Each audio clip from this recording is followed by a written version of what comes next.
कुएं की तकलीफ काश कोई समझ पाता। खेत किनारे कई सारे कुएं होते हैं। किसान उसकी पानी की सिंचाई करके फसल उगाया करते थे, पर उसमें से सिर्फ एक ऐसा कुआं था जिसमें कई सालों तक पानी नहीं था। वह पूरी तरह से सूख चुका था। आसपास के कई लोग उसमें कचरा फेंका करते थे। कुआं अपने आप में बहुत दुखी रहने लगता है, क्योंकि उसमें पानी तो बिल्कुल नहीं होता है, पर ऊपर से लोग उसमें कचरा फेंक के चले जाते थे। कुआं को लगने लगा कि वह एकदम बेकार हो चुका है, किसी का काम नहीं आ सकता, क्योंकि अगर उसमें पानी ही नहीं बचा तो अब वह किस काम का। कुआं के आसपास के कुआं सूखे कुआं से पूछते हैं, क्यों भाई, तुम तो पूरी तरह से सूख चुके हो, तो क्या विचार है तुम्हारा। कुआं बहुत ही नाराज और दुखी होता है, अपने किस्मत को कोसने लगता है और कहता है, मेरी तो किस्मत ही फूटी है, तो मैं क्या करूं। मेरे अंदर पानी नहीं है, तो इसमें मेरी क्या गलती है। तभी उसके किनारे वाला कुआं कहता है, हाँ, तुम तो हो ही मनहूस, क्योंकि अगर हम तुम्हें पानी दे भी देते हैं तब भी तुम सूखा ही रहोगे। तुम कभी भी नहीं भर सकते। तुम मनहूस कुएं हो, ना जाने किसके खेत में पैदा हुए हो, बेचारों का किस्मत खराब किए हो, और ना ही तुम अपने मालिक का कुछ मदद कर सकते। सूखा कुआं एकदम से दुखी हो जाता है। कुछ समय बाद कुछ लोग खेत आते हैं और आपस में बात कर रहे होते हैं, इस साल तो देखना मेरी फसल बहुत अच्छी उगेगी, क्योंकि इस साल खूब पानी दिया है मैंने। तभी दूसरे दोस्त की नज़र उस सूखे कुएं में पड़ता है और उसे कोसने लगता है, हाँ, मेरा भी सब कुछ अच्छा होता अगर ये सूखा कुआं मेरे खेत के बगल में ना होता। इसकी फूटी किस्मत की वजह से मेरी फसल का किस्मत चमकेगा या नहीं मुझे नहीं मालूम।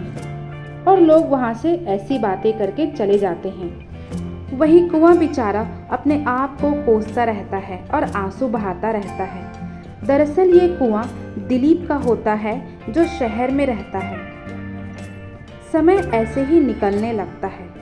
कुछ दिनों बाद दिलीप अपने बीवी के साथ गांव वापस लौटते हैं। दिलीप अपनी पत्नी दुर्गा से कहते हैं, हमने शहर से खूब सारे पैसे कमाए हैं और हम यहाँ अपना पैसा खेती में लगाएंगे।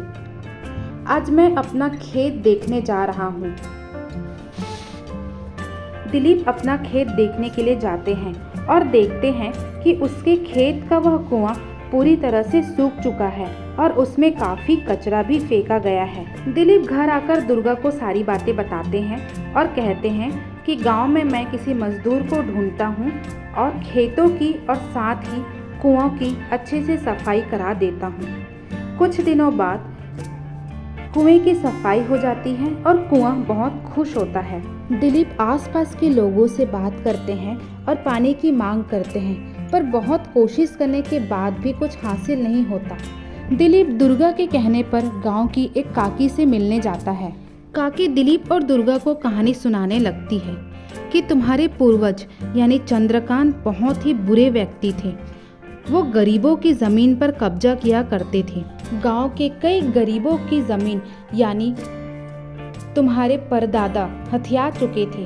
वो दूसरे के पैसे को खाने में बहुत माहिर हुआ करते थे। कई ऐसे लोग थे जिनके ज़मीनों को वो धोखे से छीन लेते थे और धन और अनाज पर अपना हक जमाते थे। उनका जीवन गलत काम करते गुजर गया, पर उनका बुरे कर्म का फल तुम्हारी पीढ़ी को मिलते आ रहा है। एक दिन की बात है, एक भिक्षुक तुम्हारे परदादा के घर गया, पर उसकी गरीबी का चंद्रकांत बहुत ही मजाक उड़ाए थे और गुस्से में आकर वो भिक्षुक तुम्हारे दादाजी को शाप दिया, जिन चीज़ों को लेकर तुम इतना उछल रहे हो, तुम्हें जितना घमंड है, वह सब तबाह हो जाएगा। ना ही तुम्हारा यह फसल उगेगी और ना ही पानी रहेगा। तुम्हारे परदादा जी को अपने कुएं के ऊपर बहुत घमंड था। उसके पानी से सिंचाई करके वह अच्छी फसल उगाया करते थे। दूसरों के कुएं का पानी को भी अपने कुआं में वह चोरी से भर लिया करते थे। गांव के लोगों को यह बात समझ में नहीं आता था।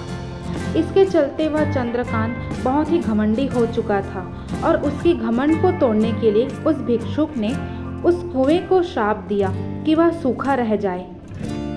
तुम्हारा परिवार ऐसे ही जिंदगी गुजारने लगा और तुम्हारे पिताजी तुम्हें शहर लेकर चले गए और इतनी बरस बाद तुम गांव वापस लौट आए हो।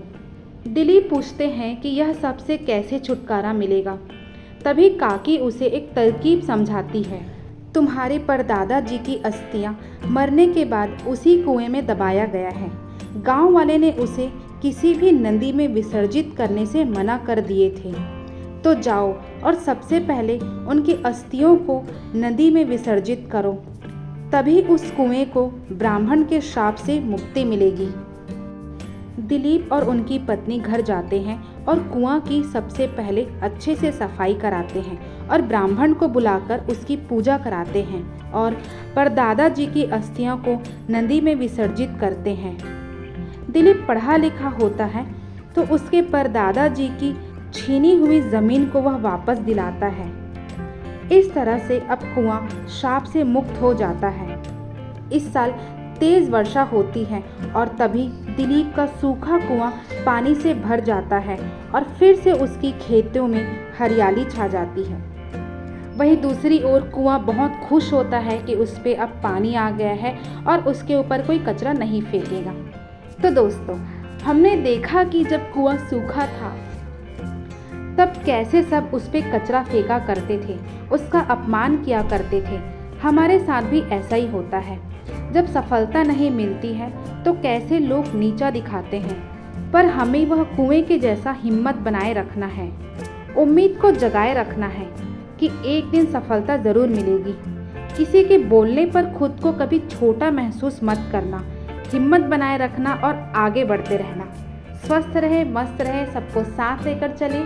Thank you so much for listening me.